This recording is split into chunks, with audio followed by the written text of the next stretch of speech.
प्रणाम बच्चों। बच्चों, जब से मनुष्य इस धरती पर आया है तब से एक काम करना उसे बहुत अच्छा लगता है, और वह क्या है? अपनी भावनाएं व्यक्त करना।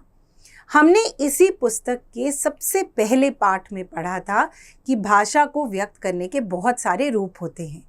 उनमें से एक रूप होता है लिखित रूप, और उसी रूप के लिखित रूप के एक भाग को आज हम पढ़ेंगे, जो है पत्र लेखन, लेटर राइटिंग।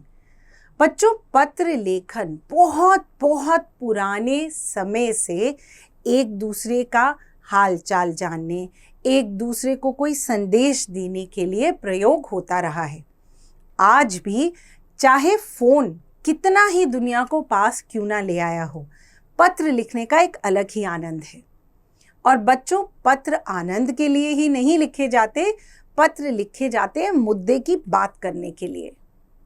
तो बच्चों, आइए समझते हैं इन दो तरह के पत्रों के बारे में। तो पत्र होते हैं औपचारिक या फॉर्मल लेटर। औपचारिक पत्र आप लिखते हैं कार्यालयों के लिए, आप लिखते हैं अखबार के संपादक को। तो यह पत्र क्यों लिखे जाते हैं? क्योंकि इन पत्रों में हम निवेदन कर सकते हैं, अवकाश मांग सकते हैं, शुल्क की माफ़ी मांग सकते हैं, किसी चीज़ की शिकायत कर सकते हैं। अब आते हैं हम अनौपचारिक पत्रों पर, इनफॉर्मल लेटर। बच्चों, इनफॉर्मल लेटर या अनौपचारिक पत्र आपके हृदय के भावों को व्यक्त करते हैं। तो औपचारिक पत्र तो छोटे से होंगे, मुद्दे की बात करी और बात खत्म। अनौपचारिक पत्रों में हम अपने मित्रों, परिवारजनों से बात करते हैं, उन्हें धन्यवाद देते हैं कोई ऐसे कार्य के लिए जो उन्होंने हमारे लिए किया हो। यदि सामने वाले की तबीयत ठीक ना हो तो उनका हालचाल जानने के लिए भी यह पत्र लिखे जाते हैं। अब बच्चों, इन पत्रों को लिखने के लिए किन चीज़ों के ध्यान देना चाहिए? भाषा सरल एवं सुस्पष्ट होनी चाहिए। जिसे पत्र लिखा जाए उसके लिए उचित संबोधन दीजिए। पत्र संक्षिप्त हो, वाक्य छोटे हों। औपचारिक पत्रों में विषय लिखा जाना अत्यावश्यक है, और पत्र में भेजने वाले का नाम एवं भेजने की तिथि सही जगह पर अवश्य लिखें। आइए उदाहरण के साथ और अच्छे से समझते हैं। तो मैं पहले ले रही हूँ उदाहरण एक औपचारिक पत्र का। अब यह औपचारिक पत्र अवकाश हेतु प्रधानाचार्य को लिखा गया है। इसके अंदर जैसा कि आप देख रहे हैं, जिन्हें पत्र लिख रहे हैं उनका पता ऊपर है। हम विषय, हम क्यों पत्र लिख रहे हैं, वह भी दिया गया है। इससे पढ़ने वाले को तुरंत मालूम चल जाता है कि पत्र के अंदर क्या लिखा होगा। अंत में आप देख रहे हैं कि हमने अपनी जानकारी भी दी है कि हम कौन हैं। औपचारिक पत्र यह थे। अनौपचारिक पत्र में उदाहरण लेते हैं मित्र को जन्मदिन पर उपहार भेजने के लिए दिए गए धन्यवाद पत्र का।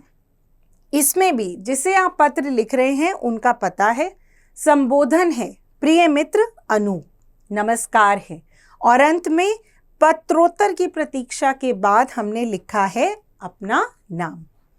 तो बच्चों, औपचारिक और अनौपचारिक पत्रों के बीच में यह अंतर था, जिसे और अच्छे से हम इन उदाहरणों को पढ़कर समझते हैं।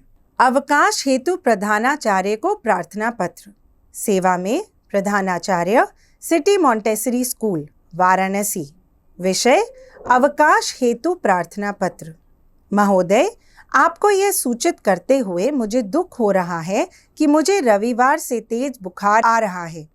डॉक्टर ने मुझे 4 दिन तक आराम करने की सलाह दी है।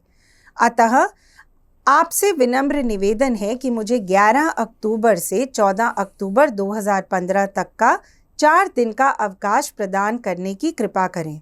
आपकी अति कृपा होगी। सधन्यवाद। आपका आज्ञाकारी शिष्य अनुराग वर्मा, कक्षा 5ब, दिनांक 11/10/2015। मित्र को जन्मदिन पर उपहार भेजने के लिए धन्यवाद देने हेतु पत्र। 5 अशोक मार्ग, नई दिल्ली, दिनांक 5/12/2015। प्रिय मित्र अनूप, सादर नमस्कार। मैं यहाँ कुशल पूर्वक रहकर आपकी कुशलता की कामना सदैव ईश्वर से करता रहता हूँ। आपको पत्र के द्वारा यह बताना चाहता हूँ कि आपने मेरे जन्मदिन पर मुझे जो क्रिकेट बैट भेजा था वह मुझे मिल गया है। मैं उसे पाकर बहुत खुश हुआ। यह मेरे पास सदैव आपकी याद कराता रहेगा। इस उपकार के लिए मैं आपको धन्यवाद देता हूँ। पत्रोत्तर की प्रतीक्षा में, तुम्हारा मित्र अभिषेक। तो बच्चों, यह था पत्र लेखन। आशा करते हैं आपको यह पाठ बहुत अच्छे से समझ आया होगा और आप इसका अभ्यास करने के लिए बिल्कुल तैयार हैं।